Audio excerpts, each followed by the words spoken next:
Israel এবং ফিলিস্তিনের শান্তি আলোচনা আসলে কার জন্য?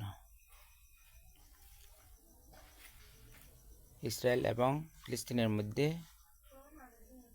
আমেরিকার মধ্যস্থতায় আরব বিশ্বসহ বেশ বেশ কিছু দেশের মধ্যস্থতায় যুদ্ধবিরতি কার্যকর হয়েছে। শান্তি আলোচনা এগিয়ে চলছে, কিন্তু বিশ্ব সম্প্রদায়ের কাছে আমার প্রশ্ন, আসলে ইসরায়েল ফিলিস্তিন শান্তি আলোচনা কার জন্য? এটা কি শুধু ফিলিস্তিনের হামাসের জন্য, নাকি ইসরায়েলের জন্য, নাকি ইসরায়েল এবং ফিলিস্তিনের হামাস উভয়ের জন্য? দীর্ঘদিন হলেও ফিলিস্তিনের হামাস কিংবা ফিলিস্তিনবাসী শান্তি আলোচনার সুফল ভোগ করতে পারেনি।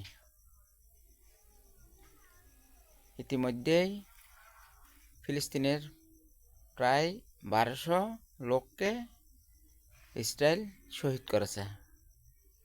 3000-এরও বেশি ফিলিস্তিনিকে আহত করেছে।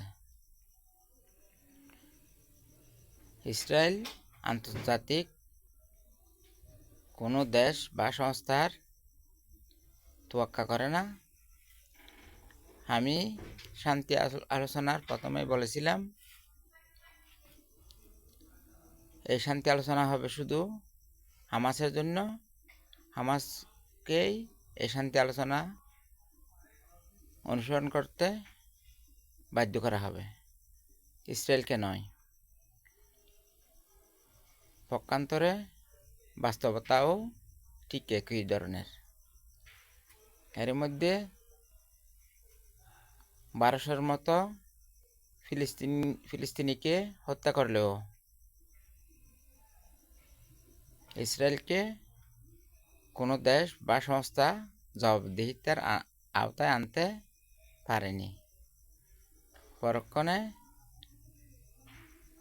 প্রতিটি দেশই হামাসের উপর চাপ সৃষ্টি করেছে। আমি আন্তর্জাতিক সম্প্রদায় এবং দেশের উদ্দেশ্যে বলবো, বিশ্ব নেতৃবৃন্দের উদ্দেশ্যে বলবো, ইসরায়েল এবং ফিলিস্তিনের মধ্যে প্রকৃত শান্তি আলোচনা বাস্তবায়ন করুন। যে শান্তি আলোচনায় থাকবে,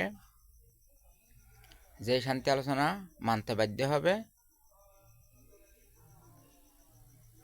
ইসরায়েল এবং ফিলিস্তিনের হামাস উভয় দেশের মধ্যস্থতায় একমাত্র ইসরায়েল এবং ফিলিস্তিনের মধ্যে প্রকৃত শান্তি আলোচনা সম্ভব। আপনারা যদি আমার সাথে একমত পোষণ করেন, তাহলে একটি লাইক এবং একটি শেয়ারের মাধ্যমে কমেন্টে জানান।